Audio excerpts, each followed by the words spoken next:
Hey everyone, welcome back to the new plant series for 2021. My name is Jessica. I'm the arborist at K&A Greenhouse, and I do a lot of the ordering for both locations in Fitchburg and in Verona. Today I'll be going over the new shrubs, deciduous shrubs, the by common name from A through N, and then I'll have another separate new shrubs for the last half of the alphabet. One note, I do not have hydrangeas in this list because there are so many new ones on the market. We do have a separate presentation of just the hydrangeas to go through. So with this list, I have about 15 shrubs to go through, so let's get started. The first new shrub for this year is Azalea Electric Lights Red. It'll come to us from Bailey Nurseries. The flower on it is a real nice scarlet red color, which you don't see all that often with azaleas. A lot of times they end up being orange. So this one is supposed to be a true red color. It's going to be 4 to 5 feet tall and typically a 3 to 4 foot width on it at maturity. It'll bloom at the same time, so you'll get those early early May flowers on it, and then the leaves typically come out as the flowers are just getting finished blooming. This one prefers full sun to part shade. I actually have some azaleas on my property on the north side of the house that only get a couple hours of sun, but it should be noted that they are about half the size of what they should be. So they do need at least 4 hours of sun a day in order to grow as best as they possibly can.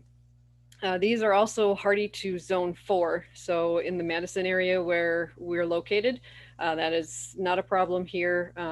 Technically, we're a zone 5, so a zone 4 hardiness should be plenty hardy for us. Lilac Lights is not one that's actually new on the market. This one has been around for a very long time. I just haven't been able to get it from our suppliers until this year. So this one you can see has that real pale lavender color with a little bit of spotting on the very center of the flower. This one is a little bit shorter. It's typically a 3 foot by 3 foot plant, so it'll fit a little bit better in some of the smaller city landscapes and properties on a city lot. This one also prefers full sun to part sun, so at least 4 hours a day. If you can give it that, full sun is actually best for it for flowering. And again, it's hardy to zone 4. The bush honeysuckle is starting to come out with a lot of different variations, especially with the leaf color. This one is actually great if you have a slope and you need to prevent erosion because this one will spread by the roots. The kind of claim to fame with this one, if you've known the Kodiak series, there is Kodiak Red, Kodiak Orange, and Kodiak Black on the market as well from proven winners. This one is Bloomin' Easy that has bred this one. The leaf color is supposed to stay more of that purple color all season long versus the Kodiak Black that starts out this dark purple shade, but then it tends to lighten up to like an olive green in the summers. So I've been told Night Glow will have the purplish, at least at the tips, all summer long. And then you can see the yellow flowers here in the photo. That does attract quite a number of pollinators. You'll get the bees as well as the butterflies and the hummingbirds. This one is a 2 to 3 feet tall and 2 to 3 feet wide. Like I said, it does spread by roots, so you may see them kind of popping up in different places, but they're easy enough to pull out when they're younger. The fall color on this one is also notable. It's kind of a maroon to a red fall color, so you get a little bit of extra oomph in October before the leaves fall off the plant. And with bush honeysuckle, they're usually very hardy. This one is a zone hardiness to a 3. This one we actually had at the very tail end of the season last year. It was originally called Groundhog, and this year Proven Winners has renamed it to Groundhug instead. This is very similar to the Lowscape that they came out with a few years ago. This one is a little bit lower than the Lowscape.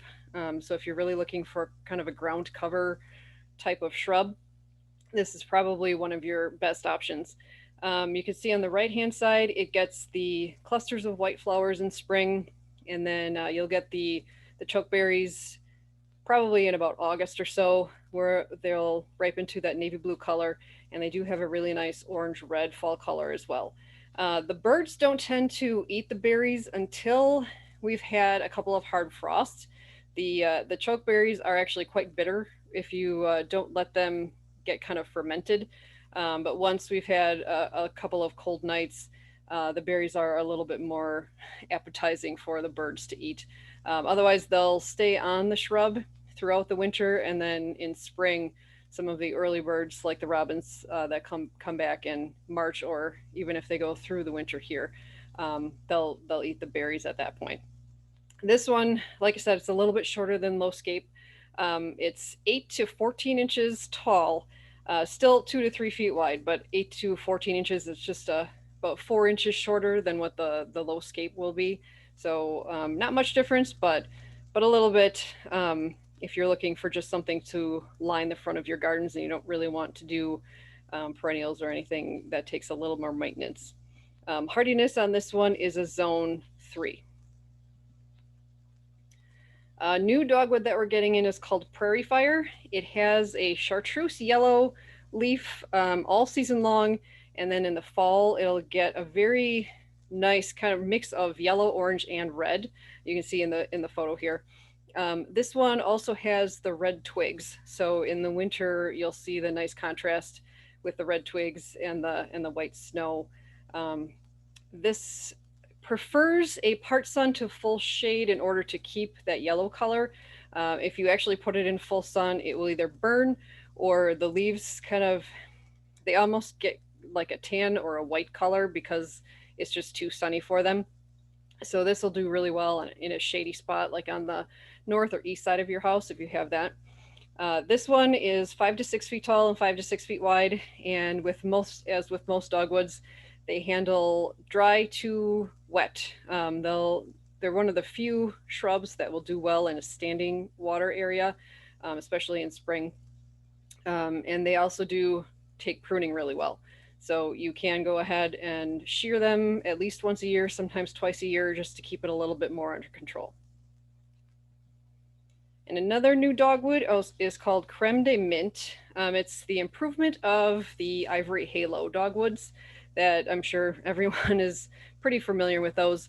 They've been on the market for probably a good 20 years now. I remember selling them when I was an intern in college, and that was a few decades ago. So Creme de Mint is supposed to, it has the same flower that you can see here as ivory halo. It'll still get the berries that the birds will pick off as soon as they're ripe. And it has the different colored twigs on it. Same variegation, it's just the variegation is a little bit more pronounced. It's a thicker cream and white color on the edge versus ivory halo that tends to be a thin line on the edge of the leaf. This one is also supposed to have a little bit better resistance to that leaf spot that a lot of dogwoods tend to get, especially here in Wisconsin when we have the real humid summers. They tend to get that kind of purple maroon blotch on the leaf. This is supposed to be a little bit more resistant to it. It's going to be about the same height as the ivory halo, maybe a touch smaller. It's 4 to 5 feet tall and 4 to 5 feet wide. Ivory halo tends to be more along the 5 to 6 foot range instead. But they're full sun to part sun, and they actually do, they'll tolerate full shade. You'll probably need to prune a little bit more on full shade dogwood for this one, just because it tends to get a little bit leggier if you put it in a full shade spot. And hardiness for both this dogwood and the previous one are zone 3. The golden elderberry I'm getting in this year is coming from McKay Nursery. It is very similar to the lemony lace elderberry, with the exception of the leaf on this golden elderberry is a little bit thicker. It's not quite as lacy as the lemony lace is. And this golden elderberry will be 6 to 8 feet tall. Lemony lace is a little bit shorter.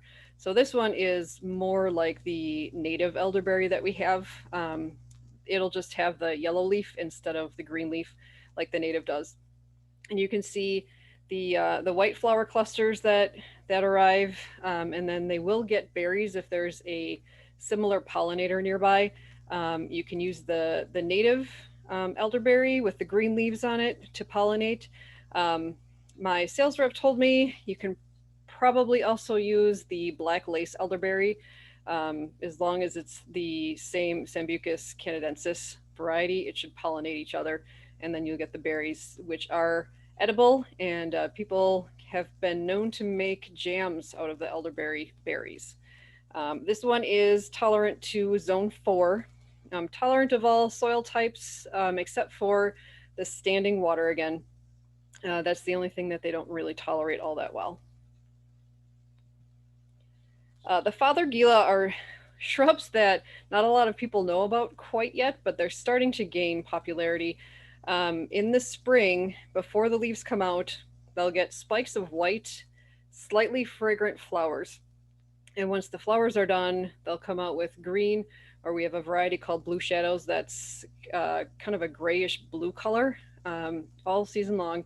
And then this is what they do in the fall. They get a mix of yellow, orange, and red, and I just love the fall color on this shrub. Another nice thing about them is they're not too huge, so some of them are more like a 3-foot shrub. This one tends to be a 4 to 5 feet tall and 4 to 5 feet wide.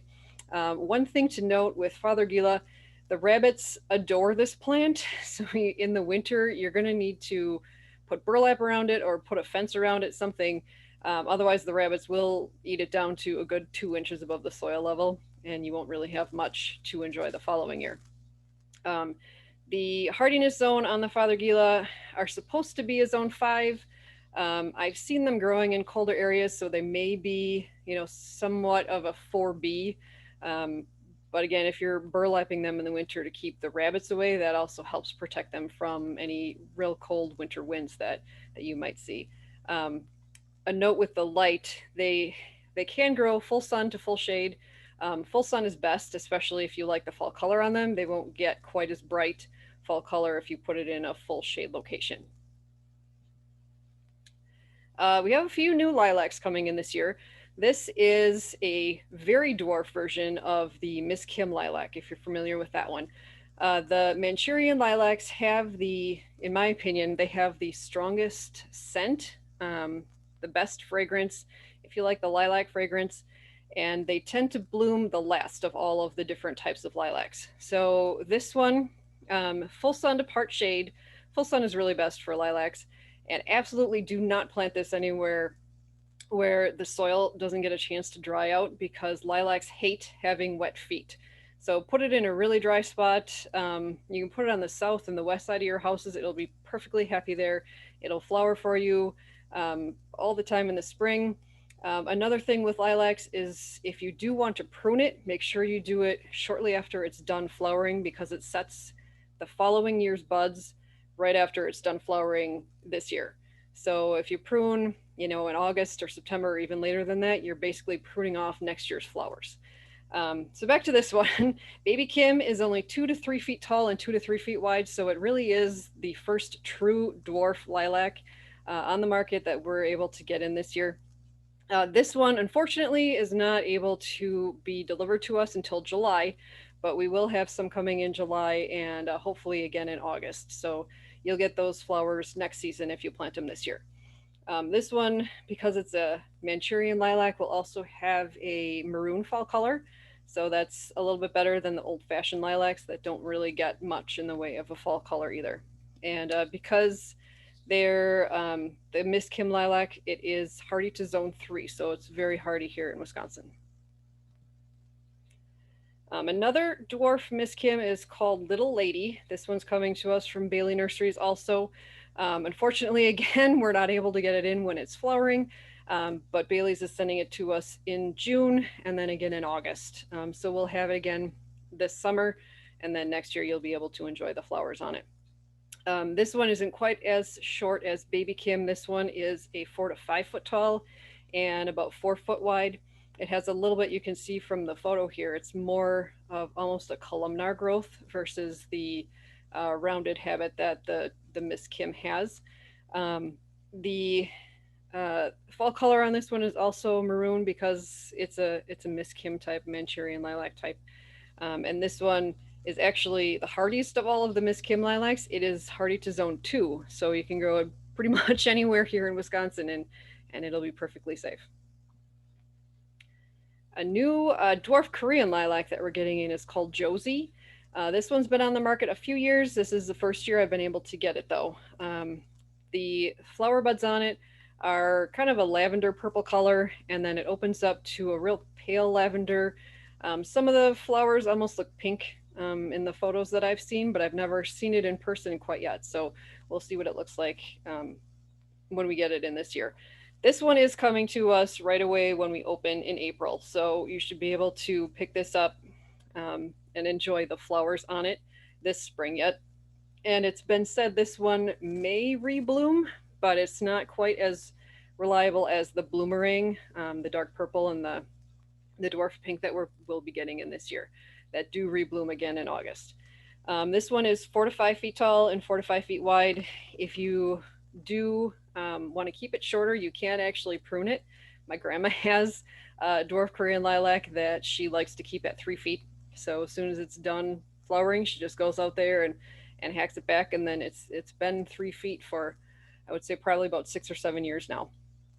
This is also hardy to zone 3, and like most of the dwarf Korean types, it also gets a maroon fall color, so you kind of extend that color in your garden a little bit later in the season for us. Getting one new old-fashioned lilac variety. It's called Virtual Violet. This one we may have actually had a couple years ago, but only a sampling from Bailey Nurseries when they were trying to get it out on the market. The flower on this one is still that dark purple bud and then the purple flower, but each little tiny floret is actually supposed to be a double flower, so it has more of a fluffy appearance to it than just like the common purple lilac, which has the single little flower. This one is also not arriving until June.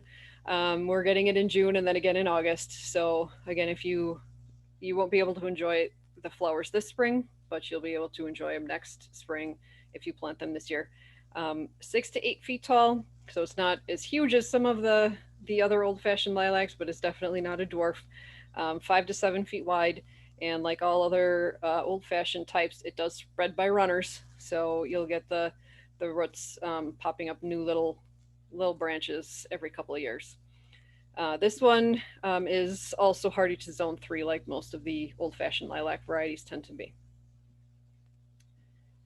A new mock orange variety that I think is kind of fun is Illuminati Tiny Tower. So it has a columnar growing habit. It's tall and skinny. Really not even that tall. It's 3 to 4 feet tall and only about 1 to 2 feet wide. So it really doesn't take up a whole lot of space. The real claim to fame for this one is you can even see in the photo how the flowers go up and down the whole stem instead of just at the tops. I believe I have a snowbell mock orange here at my house, and I only get the flowers at the top of the branches, that not all the way down like you can see on this one. So the white flowers bloom in June. This one is a semi-double flower, and it does have a very slight fragrance to it. It kind of smells like a citrus flower, like an orange, hence the name mock orange. This one is also salt tolerant. So if you want to plant it next to a driveway or somewhere that you're going to salt in the winters, this can handle any kind of salting that you're going to do by the sidewalk or driveway. The mock orange too are really great drought tolerant plants. So if you have a spot that's really hot and dry, these will be perfectly happy in there. Because of that though, they don't like to have wet feet. So don't put them in a spot that's going to have standing water. And the hardiness zone for this one is 4. Okay, so New Jersey tea. We did actually carry this last year in small 1-gallon pots. The plants didn't look like a whole lot. They were actually in our perennial area. This year I'm getting them in a 3-gallon pot, so they'll look more like the shrub that they are. This one's actually native. So the shrub itself will tolerate our climate a lot better and the different sandy and clay soils that we have here. The flowers typically bloom the same time as roses do. So I've seen them paired with the the red roses, and it's a good substitute if you don't like baby's breath. So you get that red and white color in there in your gardens. The flowers do also attract a lot of pollinators, so you'll get a lot of butterflies and the hummingbirds kind of just feeding on the pollen on each of these flowers. The mature height of this one is 2 to 3 feet tall and probably about 3 feet wide. Has a globe shape to it. You don't need to do a whole lot of pruning because they just tend to grow in the globe shape.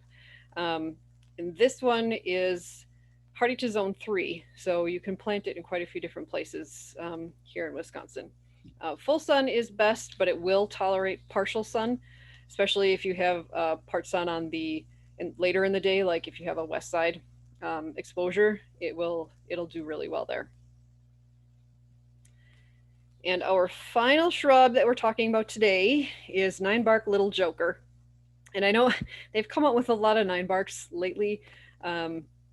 They're trying to improve it. This one is supposed to have a lot of resistance to powdery mildew, which has always been a huge problem with all of the old varieties of Ninebarks. July hits, it gets humid, and all of a sudden the Ninebarks have turned white. So it's in the works. This one is supposed to be a little more resistant to it. I would imagine you'll probably still have to spray it to be completely mildew free, but hopefully it won't be as bad as like the Diablo varieties. Little Joker is another one that has a columnar shape to it. 3 to 4 feet tall, 3 feet wide. It takes pruning really well. So you can, honestly, with Ninebarks, you can prune them in spring before the leaves come out. And then after they've set out their new growth, you can prune them again in July if you'd like to, just to keep them a little bit smaller of an area. It flowers in June, and then they get the kind of red papery berries on them, typically late June, early July. And that's when you can go ahead and prune them. Excuse me, the full sun is best for this one just because it has that purple foliage on it. And if you put it in too much shade, the leaves will actually turn an olive green color, which isn't the prettiest. So typically, if you put it in full sun, it'll keep that purple, the purple foliage all year long. It can handle partial sun and still keep that little bit of purple, but honestly, 6 hours or more of sun a day is the best thing for this one. And it does make a nice hedge because it's so thick. Even in the winter when it doesn't have leaves, it's still, the branches are so thick that you still get a decent amount of privacy from it. And as with all Ninebarks, it's zone 4, so it's pretty hardy for here in the Madison area. So as with the other presentations, if you have any questions on these or any of the other shrubs that we may be getting in, feel free to email us, knagreenhouse@gmail.com. Our plant lists are on our website, which is www.knagreenhouse.com. And the phone numbers here are listed for you as well.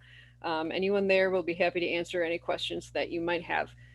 This year, we're planning on opening on Friday, April 16th. So we hope to see you then, and keep thinking warm thoughts.